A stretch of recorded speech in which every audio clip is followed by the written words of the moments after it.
এটা হচ্ছে Poco X7 Pro 5G। এটা নিউলি বাংলাদেশে আসছে। আসলে এই ফোনটা চালানোর পর কয়েকটা ইস্যু পেলাম, ইস্যুটা শেয়ার করা উচিত। ইস্যুটা হচ্ছে ওয়াইফাই থাকতে থাকতে ডিসকানেক্ট হয়ে যায়। ডিসকানেক্ট না, দেখাবে যে ওয়াইফাই আছে, কিন্তু আপনি দেখবেন যে অন্য ফোনে ওয়াইফাই চলতেছে, এই ফোনে ওয়াইফাই নাই। কারণ কি? তখন আপনার ফোন রিস্টার্ট দিতে হয়। এটা একটা বিগ ইস্যু। আমি ফ্লিপকার্টেও দেখলাম, ফ্লিপকার্টে ওরা যারা কিনেছে রিভিউ দেখলাম। এটাও ইন্ডিয়ান ভার্সন, বাংলাদেশে আনঅফিসিয়ালি আসছে যেটা, এটা ইন্ডিয়ান ভার্সনই বেশি। ইন্টারন্যাশনাল ভার্সন চোখে পড়েনি আমার।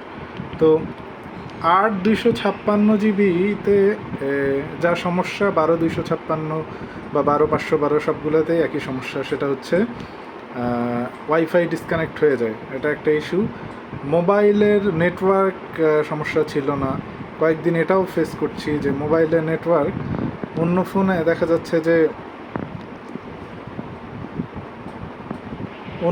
দেখা যাচ্ছে যে একই সিম, একই মোবাইল কোম্পানির সিম, ফুল নেটওয়ার্ক, এখানে দেখেন নেটওয়ার্ক দেখাচ্ছে নাই।